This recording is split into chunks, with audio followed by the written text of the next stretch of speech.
print books that just went out of print that I thought were really excellent books. One is on orcharding, and if you are at all interested, see me later, and I'll let you have. I can sell it to you if I've got any left. But I did bring 4 or 5. I only brought 4 or 5 books with me. But like I said, the books that we list in our catalog are rather technical, very hard to find. They're not the ones that you can find in any bookstore, and I try to offer that because I try to give, fairly quality books in the catalog, and these you just cannot find. I mean, if you're I also have some Felco pruners that I brought with me. What's happened is Felco pruners are, I think, they're the acme of pruners. They're the last word in pruning tools. And I bought my supply last fall, and I don't have a great supply, but I did bring some with me. The good ones are going for over $40 now because of the devaluation of the American dollar, and I still have some, and I'll let them go at the old prices if anybody's interested. What I wanted to start off the talk with is I've got a little plan here. Why prune? I'm not going to spend a lot of time with pruning. As to why we prune. We prune because we're basically generating a very artificial situation. When especially I'm thinking in terms of apples now, most of my comments are directed at apples because that's the main thing people are interested in. Growing fruit for human consumption is an artificial situation. Mother Nature doesn't care if the apple is that big or if the apple is that big, as long as it has 4 or 5 seeds in it that can get into the ground and produce a new tree. What we do, we want a fruit that's nice and big and juicy and has all those nice characteristics. So what we try to do is we try to genetically improve the tree through different cultivars. That's one way to do it. Then using the soil and the topography and everything else that we've got, we try to open that tree to optimize the conditions for the fruit to grow on that tree. We're optimizing those conditions, and that's why we prune. We cut out the dead wood, we remove the crossing branches, and we keep it headed to a smaller tree. All these various things that we do to try to keep the tree healthy. If you keep a tree healthy, you really minimize the amount of problems that you're going to have with your insects tremendously. For a rhododendron at a house where the snow has damaged it and fallen apart, have you ever pruned them and have them come back and look? What I would do is if they're breaking apart way down at the bottom, and they're still not broken off, obviously, because you're right at the ground level, I would bring my ground level up and let them try to root out. You see what I'm saying? So you're basically enlarging your stuff. There are cases where you can take a bush like that, take your knee, and you can just break the bush right apart at ground level, and it will all heal and grow around. And if you mulch in on it, heal it in with dirt and mulch material, they'll all make roots and grow. Will it look balanced after? Depends on what it looks like. It's an individual situation, and you have to treat it that way. I don't know your particular bush, but that's how I would handle it.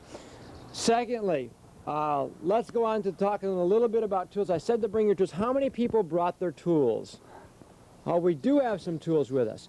Okay, I've seen, in the last few months, I've seen a couple of articles on pruning in magazines, and most of the articles I've seen are really, and I don't mean to denigrate anybody, but they're written by people that are rather amateurs. You go in the industry, you go to an experiment station where they've been breeding apples for 80 or 90 years, and I've already mentioned this, like the Geneva experiment station, and the old-time fellows that are 60 years old, they're carrying around Felcos that are 40 years old. And when it comes to a hand pruner, I have tried Corona, I've tried a number of others. I still have to go with the steel in the Felco. The Swiss Felco is the best I've ever used. These are left-hand Felcos, made for lefties like me. They also make a righty for those of you who are right-handed. This is a 7, that's model 8 and 9. These have pruned at least 200,000 trees, and they're 5 years old. They're 6 years old, this particular pair right here. Do you sharpen them? I sharpen them, and I probably, every part is replaceable. That's why I love the Felcos. For $2 you can replace the blade. And you take them completely apart once a year and re-grease them, re-sharpen them, and they'll cut your finger right off so fast it won't be flat. They'll take it right off, bone and all, if you're not careful. So you've got to know what you're doing. The only model they make is it's a little fancier, is they have one with a rotating handle. There's one lady here with a pair of Felcos. This I am comparing, here's your rotating handle. These are about a $55 pruner right now with the new dollar. These run about 40 bucks. What's the In any- advantage of a rotating handle? They say that if you're pruning all day long, and sometimes I'm pruning for 7, 8, 9 hours, okay, constantly, that your hand gets less tired. But because of the way this is made, with the cut back, I find that my hand doesn't get tired with these at all, either. So these are identical except for that rotating handle, these two models. Except this one's a little newer, they've gone to a hex head. This runs, like in most gardening catalogs, over $40 now. And I'm selling them for $32, which is the old price. And so I don't have very many left. I wanted to compare this with the anvil type. That's why I'm mentioning hand pruners. When you cut with a pair of Felcos, when you cut a branch off, and I'm going to take a nip off this tree.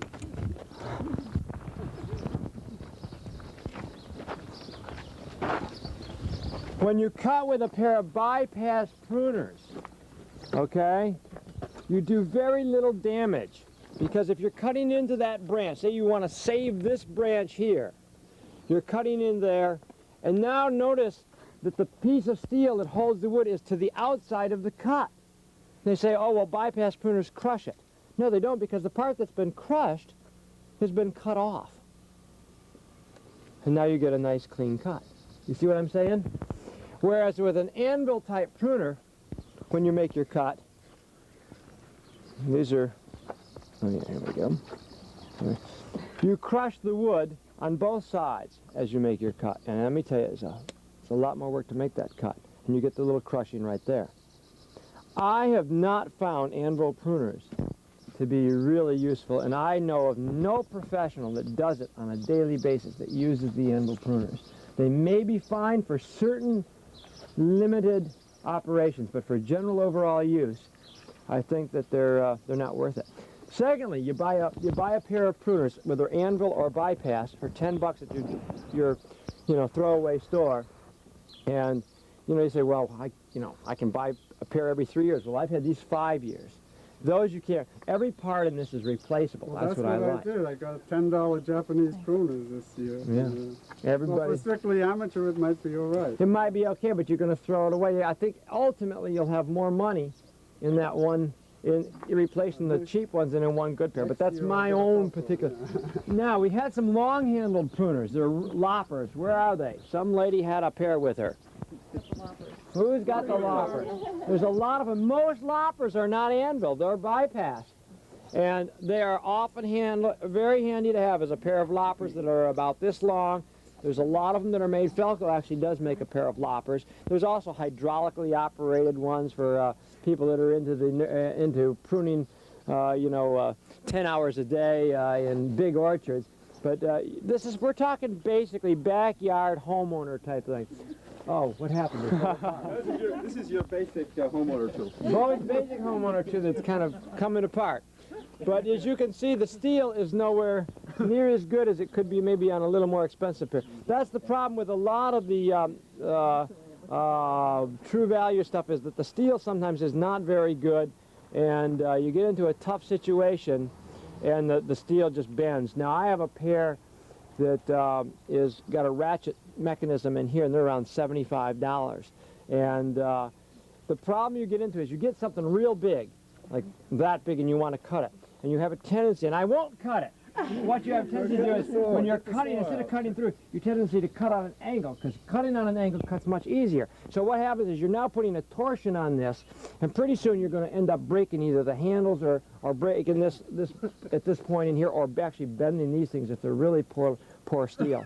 But I mean, my big ones that I have, I can crank like that, and anything I can get between here and here I can cut. The same is true with my Felcos. Anything I can get between these blades, I can cut, and I'm going to show you how to do that. Okay? Sometimes it's handy to have just a little pruning knife. Okay? Just a little pruning knife. This is one that my nursery partner, Fred Ashworth, had. He had this probably for 20 years. It's gotten so sharpened down that the blade doesn't, well, it fits still pretty good. What you have to do is after you've sharpened it for about 10 years, you have to file down the thing that holds it so that the blade doesn't end up sticking out. I also brought a couple of saws with me. Little pruning saws are awful handy. Oh, I brought my bow saw along, which I use all the time, and I completely forgot to bring it. And I don't see these either. Oh, here we are. These are becoming real popular, either draw saws or little snap-out jobs. These are little Japanese guys. I don't sell them, but I happen to have them. We can try them out. Some of them cut on just the draw. Some of them cut both ways. If you're looking for something for the homeowner, go down to your local hardware store, get a Sandvik blade on one of these 21-inch bow saws. What's it called again? The blades are made by Sandvik, and don't get the ones with the old-fashioned raker teeth, and then the cutting tooth, and then a raker tooth, and a cut. The new Sandvik blades they look a lot like this, except that the teeth are a little farther apart, and they are just as sharp as a razor, and they will cut for a couple years, and they make a nice, clean cut on a branch. And I forgot to bring my bow saw, and I don't know how I'm going to cut my big branches. Well, they've got a bow saw, but it's probably the old blade. Okay, so much for tools, unless you have any other questions. Yes, I prune apple trees, and I use the Wheeler saw, which I don't know how widespread that is. It's got a replaceable blade, and it's about this long, and it's sort of like has a bow to it, and you can pop the blade in and out. Yep. And I think it's made locally around Belchertown, Massachusetts, but if you can find them, They're awful handy. it just works in the tightest of spots, and the blade, like I say, is replaceable, so when it wears Yep. out, it's really excellent. The reason I use the Sandvik blades is that they're $2 a piece, and they're good steel, and you can save the old blades and make knives out of them and things like that. And they might be easier to find. The little 21-inch bow saw is more standard and more easy to find than some of the more professional cutting saws. Okay, but they are good. They're real handy. They're real handy. A couple little things I want to show you is I'd like to start over at this tree over here and show you a couple of things on what you can do to hack up your tree in the springtime if you've got some injuries on it, and kind of generally keep the tree clean before we actually get into heavy pruning. Can we walk over to this apple tree over here?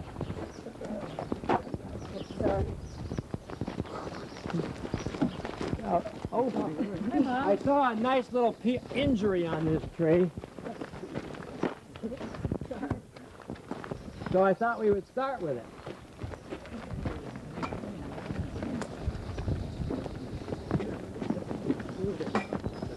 Do you have any comment about pruning azaleas? Would you prune down to the first, like, to the first V? If you're trying to shape it? Well, depends on how weak, it depends on the branching of it and what your soil conditions are like. And you may want to. If you get heavy snow loads, it tends to break them apart. You might want to do that. Keep it cut back to the V's. Yeah, that's pretty hard. Okay, this tree here is actually, I really got angry because there was an article written on regenerative agriculture by no less than Rodale, who said that when you buy your new place out in the country, you should go around, cut down all your old trees, start over. Now, I should be promoting that, right, because I sell trees, but I was really angry, and I wrote him a letter, and he never answered, but I disagree with that. Most of those trees, this tree is perfectly sound. This tree will live a lot longer if it's taken care of.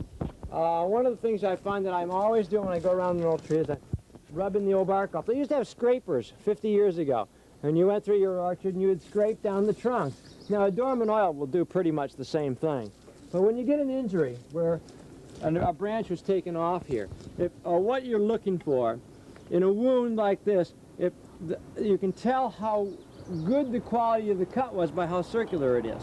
It should be almost circular. This wasn't too bad. You have good callus growing in. Now this wound can be completely closed. And first of all, I will say never use the latest data, the latest information is never use any tree coat compound, even the ones that supposedly contain antibiotics that will prevent bacterial formation. All the data, and Alex Shigo we sell a book by him, is the world's authority on disease in trees, and he concurs no tree compound does anything but damage the tree. All it does is make the people that put it on feel better. There's a nice little bow saw and a couple of loppers. There's an anvil lopper. Okay. Now, the one that I use, this is a little bit bigger, is the one you see, it comes up like this and it goes down like this to a point, right about to here. It's about 21 inches long. This is the old-fashioned blade that I said don't bother to buy anymore. The reason is you've got these cutters. It makes a much more ragged cut than the little Sandvik one, which has teeth, which are just a bit smaller than that, but it looks like teeth all the way down. It makes a much finer cut. The smoother the cut, the better the wound will heal. Now on this tree here, the best time to do this is in early spring, but we'll still get some callousing now. If you want to heal this over, take a wound like this, and you're going to, right in here, keep your wounds always nice and clean. And you just take this and you just slice this right in here with a knife. And what it will do, see how I'm slicing that? It works really well. It's a method that's been used for a long, long time. Go right around. And now that will open up, and you'll get new callus tissue forming.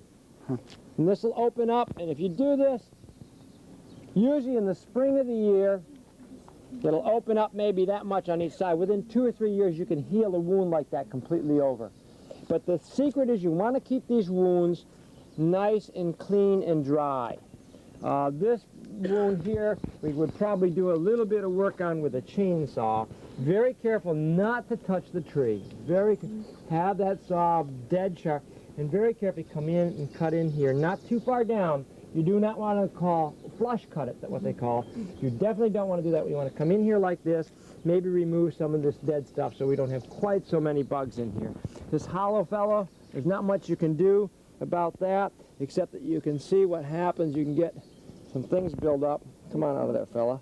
See him? There's a tent caterpillar in there. And I was trying to get him out to show him to you. He's been eating the leaves, and that's why you see you got all these holes in the leaves up here. What you're trying to do is reduce habitat for the insects. What about filling a hole like that with cement? There's a lot of deception, because they've been doing this sort of thing in Europe for a couple hundred years. And there's no good indication. Shago has found no good indication that it really does the tree much good, except again make the people feel better. The best thing to do is another thing they'll often do is they'll drill holes to let the water come out. But usually the tree will have a way of the water coming out. And as you can see, this hole is dry. And when you drill the holes, again, you're doing more damage. He dissected 15,000 trees over a period of 40 years, lengthwise. And he's the one that discovered how trees respond to injury. He's basically the man that wrote the book, and it's a fascinating book. We call it it's called A New Tree Biology. Unfortunately, it's ungodly expensive, but it is a very good book. It's about 600 pages of how to take care of a tree. So my father actually, when he was a boy, knew how to do this, and they had a big maple tree that had been run into by a truck or a car, had a big scar, and he healed it over, I think he said, in 7 or 8 years. Completely healed that wound right over. Keep it dry, keep it so that water runs off. Dormant oils are handy to use. Keep your tree scraped down. We've had some injury here and there, probably from fire blight, probably from accidents, probably from see, here's another caterpillar here. To keep these wounds opened up, something's been whacking this tree in here. Somebody's been parking something under here. Well, Confessions. there's a lot of history. Now, I've been trying to save these trees, and Sam comes in with his front end loader, and this is obviously a gas. Now see, something like this you can cut open and find out where the devil is. See where the caterpillar's been hanging in there? It really, you keep your trees healthy, and it makes a big difference on how well they do. You've got to open these things up. You mentioned dormant oil, like when you're talking about the bark and stuff. You're talking about just a standard spray. A standard dormant oil spray. There are organic dormant oils. There are dormant oils that do not contain pesticides. Necessary Trading Company carries them, and there's a couple of other companies. But this is obviously physical. So as long as it doesn't have the pesticide, it's okay, right? And you all know what this is. We don't have these up home yet. Thank goodness. We're just a little too cold and a little too far north. This is where there was an egg mass of the gypsy moth. Take them off. We don't need them. Is it better to put the dormant oil on later in the spring or earlier in the spring? Earlier in the spring. You want to get it on quite early in the spring. They have new dormant oils now, which have a high emulsion number I think they call it an emulsion number, which actually can be applied after leaf emergence, and it will not suffocate the tree. It will still be able to breathe. And they're very handy and very useful for certain types of insect control. But anyway, they used to always scrape these trees down. This is what we call a nice strong crotch. It's well grown in. It should not split out. It's a nice healthy tree. I'm not going to go up on the top of it. It's been allowed to get a bit heady. I mean tall. Okay? It's good to keep a standard tree no more than I like to keep them. Even I have a friend that has an orchard.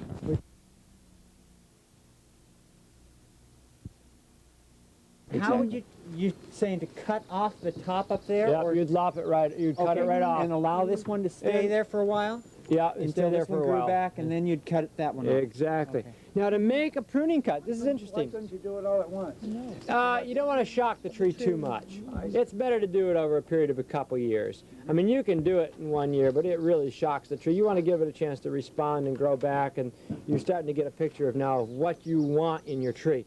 It's interestingly enough, it's important to make. What's the best height? We're going to say standard trees, what? I don't like to see it, a standard tree more than, they often talk to 25 to 30 foot standard tree. But that's ridiculous. You can keep them as small as a semi-dwarf size on a standard rootstock. And you get all the vigor of a standard rootstock and none of the disadvantages of a standard or of a dwarfing So you're talking rootstock. about, what, about 12 feet? 12 feet, yeah, sure. No reason not to. I'm going to borrow that saw and take one limb off that pine tree. It's almost dead anyway. Show you how to make a pruning cut. And it sounds kind of silly, but there's a way, a good way and a bad way to make it. Let's try one of these. Can't you take this off and just have it on your shoulder? It's too unsteady, and it's, I've done that, but I don't like. He's going to do it over here. Yeah, he's going to... He's going to take the tree. Let's see what. Can you get this under? The limb is actually not attached to the tree. That sounds silly, isn't it? But it's true.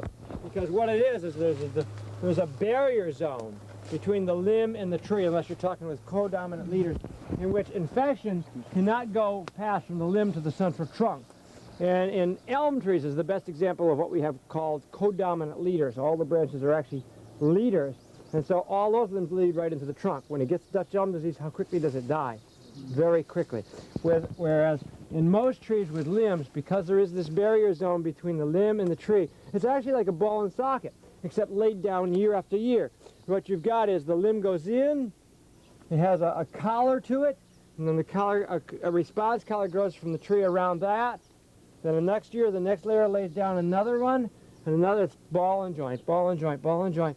And Shigo has some beautiful pictures of it. It was only about 2 or 3 years ago that he actually elucidated how limbs are attached to trees, because do you name any, take a piece of steel, take a piece of wood, nail it to a trunk, and then try to hold your weight off of it. But the point is, I mean, you've got 130 pounds hanging 2 feet out there. Careful, sure. Try doing that with anything else. You can't do that. Nature, however, has found a way to do it. And it's a beautiful system. The way you prune a tree, and this shows it really pretty nicely. Here's how these go. There's a little notch, a little piece of tissue that grows right here. It's just a hint of a ridge. And then there's a ridge that comes down here, and it's going to be hard to prune. Most of these ridges will be such that you want to prune from the top ridge to the bottom ridge. If you go in further, you get more and more toward what we call a flush cut. A flush cut would be when they come along, they prune it right off, down like this. Now you have injured the trunk. You have not injured just the limb, you've injured the trunk. The tree will produce a huge wound zone. And it'll take much longer to heal than if you just cut that limb off properly. If you leave stubble on it, it takes longer for the tree to heal on over. The best way to do on something like that is remove all your old bark fall apart here and just recut it. You can try cutting it with this little saw and just cut this right off. I don't know, I've never tried this one. It's a pull cut. The guy gave me this. I don't like it. No good on dead wood, is it? Most Japanese saws are pretty good. Not too many other Japanese things. This is deadwood, so you're not doing much. You're just trying to get that reduced down. I'll show you how to cut a big limb with a Falco in a minute. Again, I've never had occasion to use these really small saws because if I can't get it with the Falco, it's big enough that I can get with a saw. You might want to take this after you've made your cut with the saw to smooth the cut. It will really speed up the healing over. Just take it and draw that right across that cut and smooth that tissue. We'll try to find a cut on an apple tree that'll work better. Let's talk about pinching. Can I just ask you about that? It looks like you took off the outside. I should take a of little the- more. How does the tree know? Like we took off. How does the tree know whether it's out here or whether it's there? It just keeps growing out around it.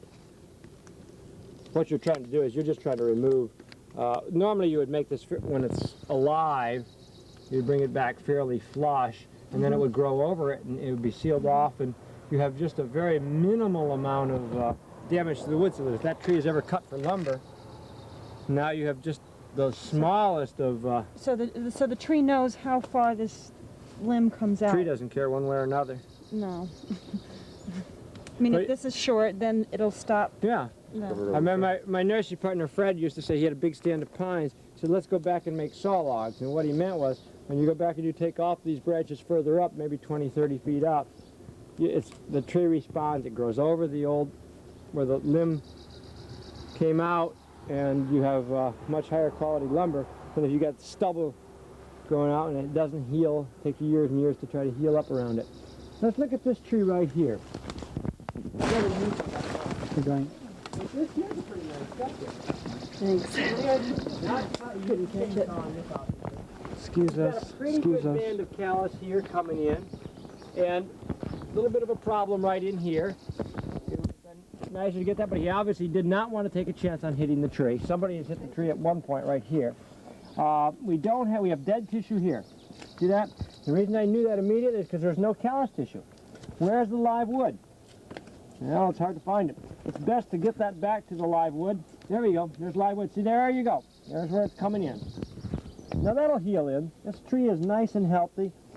Somebody's been running into it again. Okay. All right. And these are what we call water spouts. Usually we just take these and we start cutting them right off. The big thing now is summer pruning. In summer pruning, you don't even need a tool.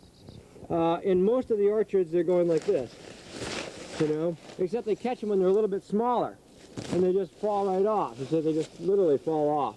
So those water sprouts you should take off during the summer. Yeah, they're doing it more and more now with summer pruning in a lot of the big orchards. It's a matter of can you afford the time. And if you can afford the time, it probably pays off because this is energy that's just going to be trashed. You want to optimize and put all the energy that you can into the apples. If you're an apple grower, or if you've got a backyard garden and want to do it. You don't do, just like water sprout type tissue, you don't actually prune that much, do you, in the summertime?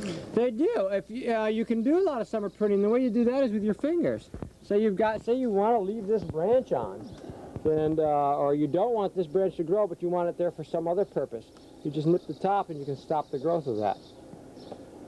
That will not continue to grow now until it starts, unless one of these buds form. Unless one of these buds form and then make a new leader, which is usually not likely. Growth usually ends by about the 20th of July. And the tree is already on a downhill swing after that in preparation for winter. And when you nip these off, that's your growing bud. That's the apical meristem. And that will not continue to grow. What happens to that twig now? It stays at that It'll size? stay at that length, yep. It'll stay right there. Year after year.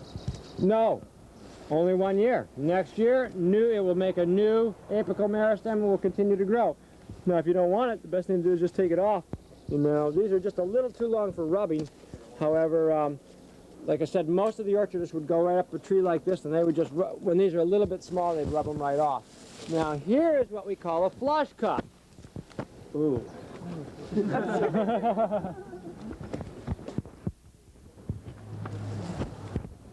hadn't noticed this before. This is a flush cut right here. And this is what a lot of Shigo has tried to get around to everybody in the industry dealing with cutting of trees. I mean, he, the American Arborists Association, will sponsor all these workshops, and this is what you don't want to do. Can you see this limb? He is cut into the main trunk of the tree. Now, granted, it was a difficult cut because of the way this branch came off, and it was good to have removed this branch. However, the cut was made so deeply into the wood. Notice the very minimal amount of callus tissue, and this was probably cut the same time that was.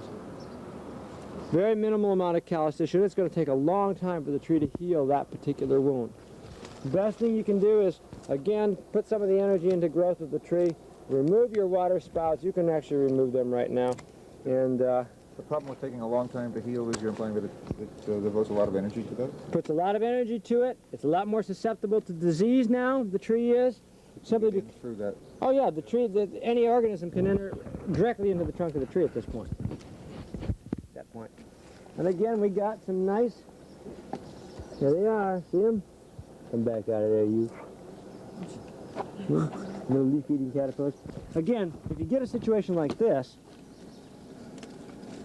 you try to cut this piece off here. What are they doing in there? Why aren't they out there? Place to hide. What? Place to hide when it's hot. This should probably be cut out. But see, you don't want to provide these habitats. Don't break it. That should come out. One way or another, somehow that should come out, and probably have to take a little saw and go in there, cut that out. Don't think you can get it with a knife. But see, you see that's a perfect habitat for insects to hide. This one's healing up fairly good. This is a bit of a flush cut here. You want to cut, like if I were to take this branch off right here. This branch right here, we've got a ridge of tissue here. See it? They're going on a ridge here. Cut it right off. It'll be almost circular. Boom. Which means you're going to get a little lip here and virtually very little lip there. As opposed to cutting it off so there's no lip either way. Because then when you start, it's really on the downhill side, the bottom side, where you run into problems with getting into your trunk wood. Would you want to take that limb off? Well, that's why I'm not sure that they want it, because they may want to develop a limb going out this way. Although this tree is pretty full. These branches need opening up severely in here. Severely. You're talking, this tree is really much too full to produce a good crop of large apples at this point. On a tree like this, the first thing you do on pruning a tree this size is remove all dead wood, which they've long since done. Secondly is to remove some large branches that are in your way, like that one, and this one was maybe damaged or just too shaded out. You needed to open the tree up, which they have also done. You can use these water spouts to form new branches. They can a few of them can be allowed to come to grow, to develop the tree in a new direction. If you're going to sometime down the road remove another big old branch. Starting a new tree. But then there comes the hard part. How do you open this tree up? In starting a new tree, should you have the center open? Should be a center. No, I prefer. There are two ways of doing it. There's the open canopy type of. This was trained to an open canopy, which means that this trunk is open to splitting apart in 3 different directions down here because of the way it was pruned when it was a very young tree. Everybody recommends, and has for many, many years now, a central leader going up with just a few branches coming off all the way circularly around the trunk, and then the top kind of bending over. Eventually they will come to look almost like this, except they won't come off quite so low. They'll only have a few large branches on them. When you get a central leader that's 70 years old and you've only got a 12-foot tree, you maybe have 1 or 2 branches coming off, and then the top goes up and goes over, and a branch goes off that way, and that's it. What do you do when a new tree is growing and it gets so high? You just cut it right off. Yeah, or you can just do what I said. Say this is the central leader of a young seedling or a young grafted apple tree that you put in. You don't want it to go up any higher. That's You it. have to do that every year, though. Yep, and what it'll do is this will cause side branching. This will cause initiation of side branches when you take that leader off, when you pinch that off. On this tree here, this is a nice one to climb, a fun tree to climb.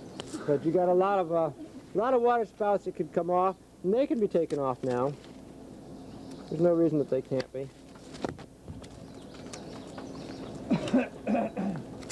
And again, you want to cut it such that you can get a nice tight cut in here. Doesn't take long. I'd like to show, we'll probably go up on another tree. I wanted to show opening up these branches, because see, these branches are much too tight. You're getting very little light in here because of this. They've done a good job, a real good job, with getting the dead wood and some of the outer branches off, but where we've been a little weak on this tree is actually opening up the branches that you're going to leave. Is that what you're looking for, is to be able to stand in the center of the tree and have light coming in? You all should, the way yeah, around? you should have a uniform amount of light coming through to all parts of that tree. And ask any commercial orchardist, you won't get the ripening unless you do. The apples toward the center of the tree just don't get ripe. And you also have a much more, you have an environment that's a lot more in tune to breeding insects that are not good if you've got it closed off. You want good light penetration throughout your apple tree. Would you want to take off that vertical branch because of that? This one here? Yeah. I think I might. Yes, I think I would. I think I would take that one off, and I think on these big old branches out in here, you could come up here and have a heyday. I'd start opening up some of these, taking some of these out. Crossing branches I would remove immediately. Let's see if we can get out here a little further. What do you mean by crossing branches? Any two branches that cross one another. Okay? Like see, I'd take off this branch, this is doing that, I'd probably take off this big branch right here. That one would come off. This one here is not doing much good. One of these two has got to go. With a branch like this, you could probably just hanging down pretty good. Prune to, if you're going to prune to buds, prune always to an outward growing or a downward growing bud. That means if you prune to a downward growing bud, the branch will go down. So it's two things. You can see headed low, and what else it will do is when branches grow down, you get a quicker initiation of fruit buds and more fruit buds developing as a result. So we got some pruners going on. Do you use pole pruners at all? I have, but I don't use them a whole lot. They're handy to have sometimes. I mentioned them earlier, the loppers. This thing here is just, I don't think they wanted that for anything. When do the trees set their buds? When do the trees set their buds? For the following year? In late July, early August. Now what I need to do really is get over here and get a hold of this branch. There's not much left to hold on. Is it July 20th that the tree starts going downhill, getting Yeah, winter. winter? Okay, so we're going to show you this branch. I'm going to cut this so we can see this branch here. Yeah, you don't want to do any pruning at that point, right? Not a lot. But you don't Okay, this branch here is doing nobody any good, and this couldn't be cut right off. If I could wrap, I want to use both feet. Or both hands. In this direction. Can you see down there or not? Yeah. Let me make it a...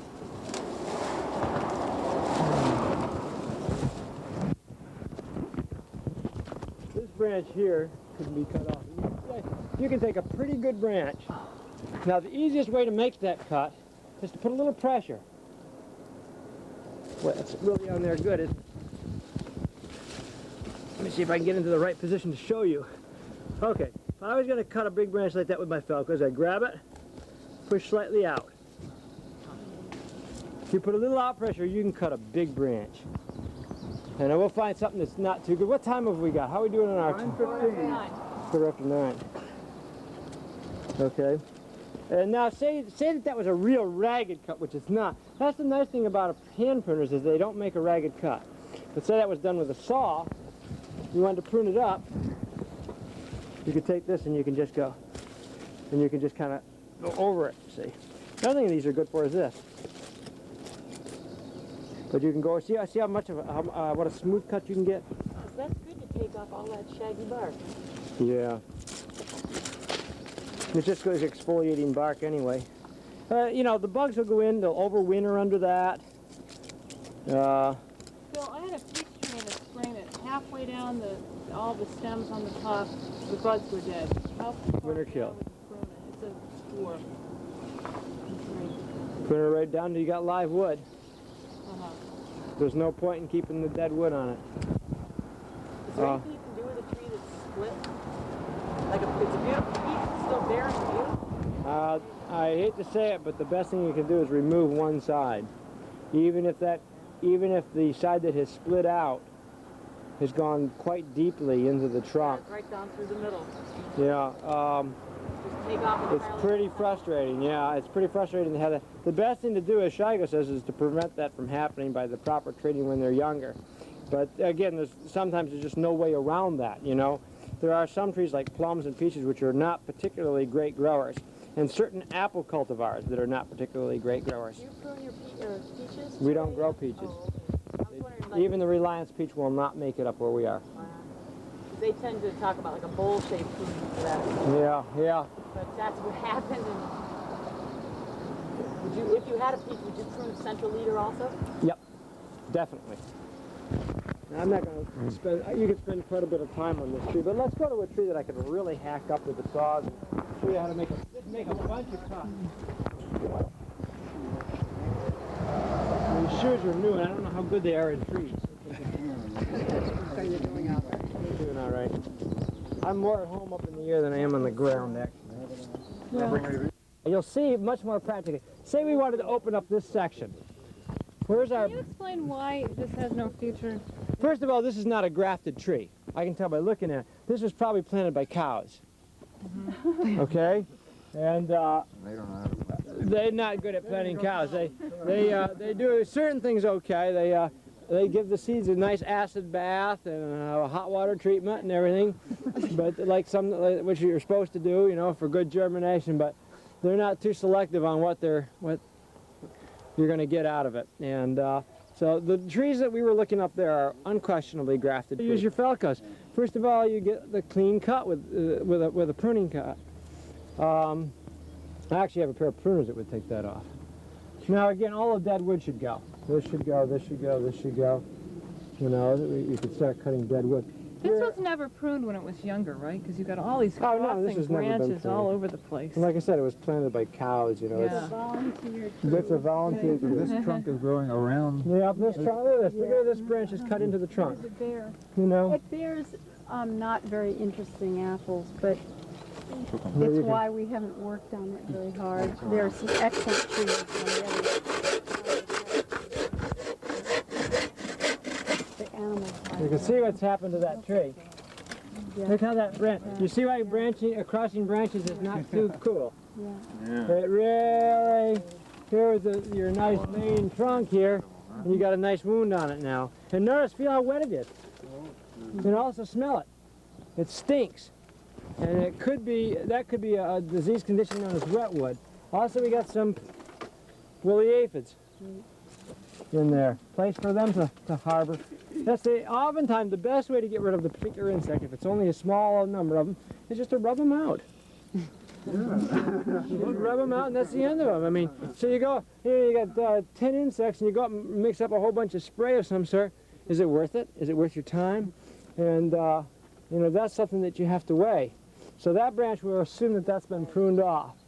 Okay, we've got a real mess right here, you can see. I guess they got hit by something, I think they got hit by a front end loader. They tracked. Yeah. Now, what if you cut it like right here? What if you cut this right there and let this one? Let that one go? That's going off in that direction. You see what I'm saying? This one should come out. What you got to do is start opening this up. I want to show you how good these cutters will work. Again, I can show you on a branch like this. Is that hot? No. Okay. We I don't like it like this. She died of old age. I like it like this. Again, when you cut on an angle, When you cut at an angle, it cuts a lot easier. But again, you can cut a pretty big limb depending on how much down pressure you put. I can keep cutting with these fell cuts to the point where I can hardly get those blades in. See what I'm saying?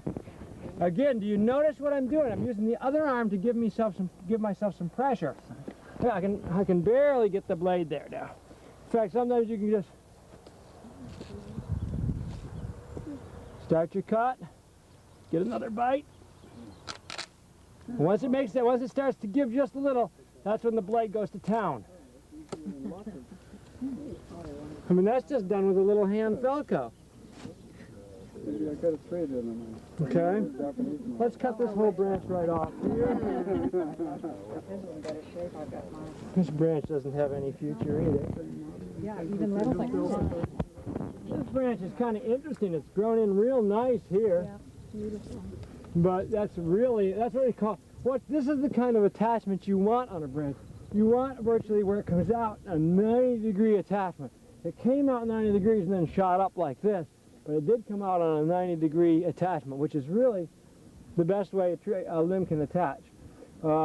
If you get a sharp V, like in this particular one right here, see this thing? This is what we call included wood, which means there's actually wood growing into there, and you don't have a good union between here and here. And so if you get major stresses, either a load of fruit on it, that limb can tend to break out. And that's the main problem with open canopy pruning. If you can prune to a central leader, where you can get branches coming out at 90 degrees, they're much stronger, they'll hold a much greater load, a much greater load. Is there some way you could have kept it from going up once it came? Yes, there is, as a matter of fact. When this limb was a little smaller, what they do is, in a commercial orchard, is when this is just that little water spout just beginning to come, or maybe only that long, or even just the bud. If that was a bud, you put the clothespin on it, just like this. Put a clothespin on there. The bud is coming on the branch, pointing upward, okay? Here's the bud, say. And you put the clothespin right there. It hits the bud and goes straight out. Or hits the clothespin and goes straight out when it starts to grow. Now, if it's to the point where you can't use a clothespin, they make little wire spreaders. That if it's coming up on a sharp angle, it will push it out. You put the spreader between the wood and the other piece. And you can make up, everybody's made up there's probably a million different kinds made depending on the individual's originality and whether he wants to buy commercial ones or make something up himself. Can't you use pruning scraps from what you're taking off your trees to do that, or is that not a good idea? Well, the wire spreaders are neat because they sometimes have a little nail in them that you can put, so you kind of stick them in to bend the branch out. Now, say you don't want to do that, then you can go get if you got a bigger branch like this, and you want to bring it down, you get a Clorox bottle, empty plastic jug, and you can put water in it to the desired weight. And it will grow to that. Put the top, and that weight will just slowly bring that branch down, which is exactly what you want to do. It'll take some time, but it'll bring it down. That's wonderful. I didn't know that one. Optimum branch or angle for any branch, period, is 90 degrees to the trunk on a fruit tree. Any branching, I prefer, yeah. The thing is, you got much more strength. Like even on these water spouts where you've got 90, they're strong. They don't just break out anymore. You see what I'm saying? They're really strong. That's a really strong union there. You can put a lot of stress on that before it's going to start breaking out. Apple trees, they make some nice branching. Well, think of, how would you pull a car engine? You don't pull it on a big branch that comes off at a sharp angle. You split the tree right down the middle. You pull it on a nice big old branch going straight out of an oak tree or something. You can pull off, you can lift, a couple tons if need be, as long as that branch is going straight out. It's much stronger union, and because you've got tissue, good healthy tissue growing all the way around the crotch where that comes out. I didn't quite understand that clothespin method again. You mean just to squeeze clothespins? Yeah, snap clothespin. I'll give you an example here. We'll take this back to the early spring. Okay. Notice how these buds are sticking straight out, actually. But here, you snap your clothespin right there. Now when that bud makes a branch, it can't go up, can it? So the branch goes out that way. It might come up later, it might come out and then curve up, but you've got that initial crotch made now. And that crotch is going to be at 90 degrees to the stem. Okay? I mean, how many clothespins would you put on a tree? Well, not too many, just however many branches you want. Yeah. Right? See, now they haven't quite formed their new buds for next year yet, see? It This sounds is like a 1 year wood. time-consuming procedure, that's all. No, not at all. Not too? Not at all. You snap on where you want them, cut the rest of them off. It's not, it doesn't take as, I mean, I do thousands of trees, and it doesn't take as much time as you would, anywhere near as much time as you would think. But the biggest problem that the backyard gardener has is that they just do not, they plant the tree and they leave it. You know, better to mess it up a little bit and learn while you're messing it up so that you can do good things for it after you've learned 5 years down the road and keep the tree to a nice shape, to a nice size, and have it productive. I mean, I've got trees that actually fruit in the nursery after 2 years, and a lot of that has to do with how well they're pruned, how early they will come into bearing. And see, any pruning is a stress.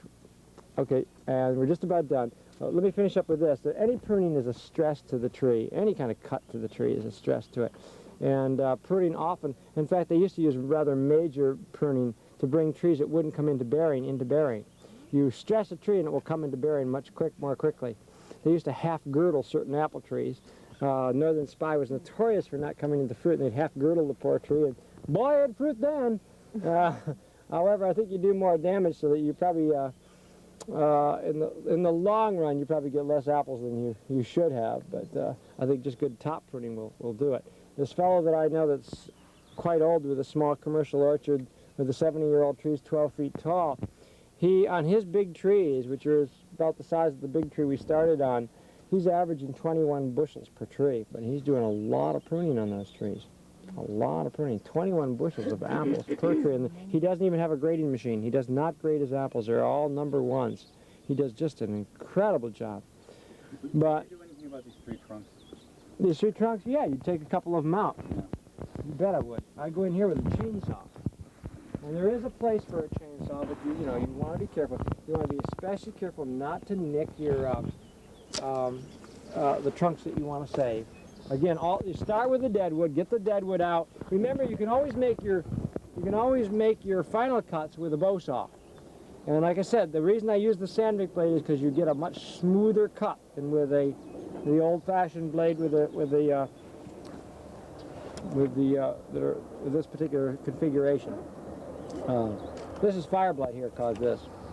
That limb has died due to fire blight. This tree, I probably would save this trunk over in here.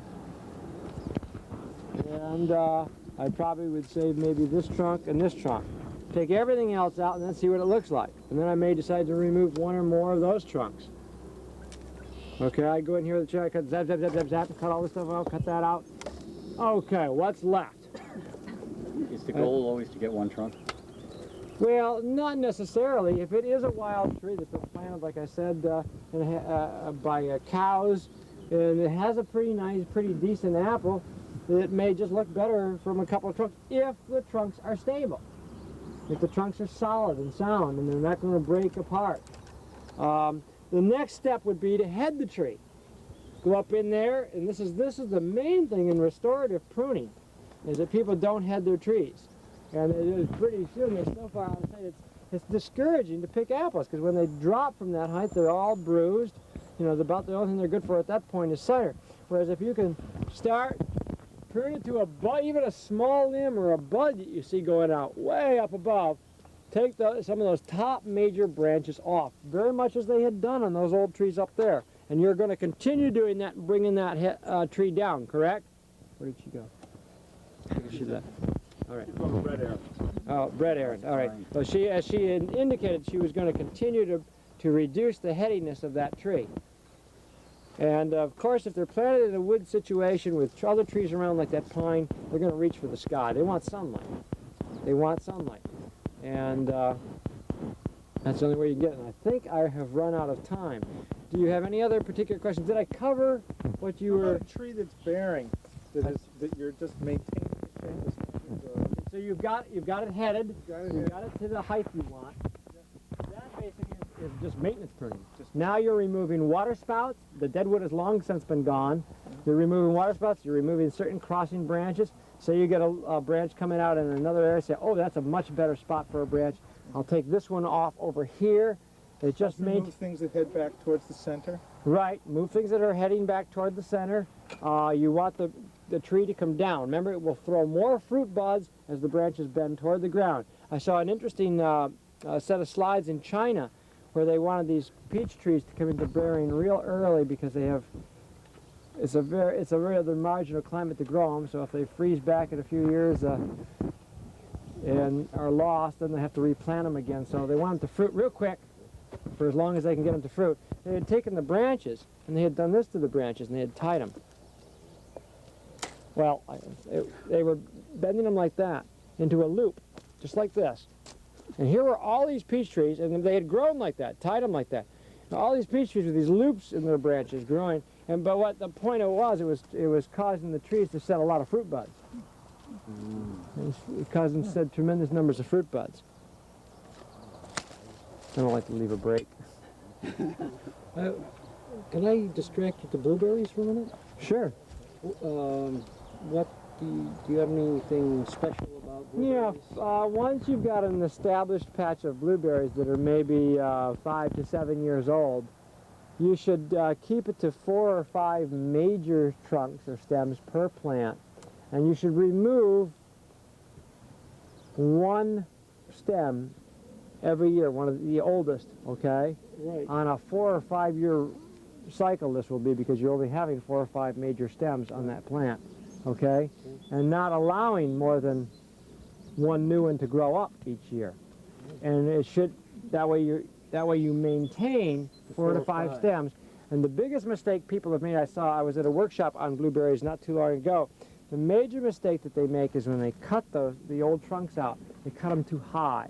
You've been mulching and mulching and mulching. You should pull the mulch back and cut that down in there quite low. Usually you can get in with a pair of lopping shears. Didn't we have a pair of lopping About a shears? 1/4 of an inch. Oh, right down at ground level. Ground level? Don't let them come up. They pruned one, or they went to one bush in the set of slides that they had, and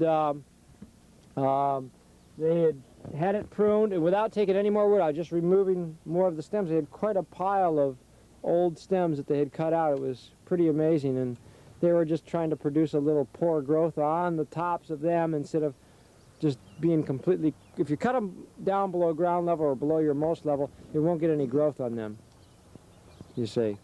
And all the vigor now goes into the remaining stems that you've got that are producing your fruit. Now, can't you prune off these stems during the summertime and let the strength go into the fruit? In blueberries, you're talking? Yeah, yeah, and yeah. And say you want leaf area, but you don't want that particular stem, and it comes up and it's got value. Just do what I did. Take your finger, take the terminal bud out. It won't go any higher, but you've still got the leaves, and then you can cut that particular leaf, that stem off. Now those leaves that are left, instead of growing, taking energy from the plant, it will be putting energy back into the plant because it can't grow anymore, but it can photosynthesize the leaves that are remaining. You see what I'm saying? What about raspberries? Would you take more than the old wood in the spring? Just your 2-year wood. Yeah. Yeah. I could go home now and cut some stems. I would do my pruning. I recommend doing the pruning in early spring. You can do some summer pruning on the apples, as we said. Yeah. Not real heavy major pruning. Yeah. Again, when you're cutting, if you're down in a trunk, you can always cut more on an angle, and you can. It's much harder to do that, or easier to do that than to do that. And you get, if you cut on an angle, and it's often you're going to want to make a cut because of the way a branch is growing out, either blueberries, apples, I don't care what you will. If you get down in there, you can get a nice cut that way. It's a much smoother cut usually. Again, notice that we're getting some crushing because it is an anvil pruner. You get much smoother. If you cut directly across, listen to how it kind of cuts those annular rings. I can feel it going through each annular ring. And I can feel it go boom, boom, boom, boom, boom. And what it's doing is it's separating this into pieces going straight across. Whereas an angled cut often is better. If you want to make a straight cut later, you cut it with a little saw or with a knife. You can really make quite a cut with a knife. If you do it right, boy, you can cut a branch like this with a knife. if you want to cut on an angle, you can just start your cut. You see what I'm saying? You can really get a. This wood branch is almost dead. This is all dead wood in here. This knife is not very sharp either. I used to graft trees much bigger than this. Do these wild trees make good grafting stock? Not always. They're often very susceptible to fire blight. Yeah. But you can, if you've got the right angle on a small tree, you can get almost a perfect. But the point is, just smooth you can make a cut with a knife. You can make it much smoother than you can with a saw, and it heals over real quick. Whereas if you cut it off with the pruners, even though that's a much more ragged cut than it need be. If you cut it with the pruners, it will be even more ragged. See how ragged that cut is? The actual cut itself, the cut face is what I'm getting at. And that's why, Quarter to 10. yeah, we better go. Okay, any other questions? Would you trim any horizontal growth at all from these things? Oh, yeah. As long as it goes. Oh, yeah. I cut through all of that. Thank you for coming. What is your name? Dave. Dave what? Dave Jackie. Dave, J-A-C-K-E-Y? J-A-C-K-E. J-A-C-K-E. Sure. Dave Jackie. Okay. I have them. They're in the car. If you put credits, I'll put you down for sound. Oh. I do some crop shipping, but not a whole lot.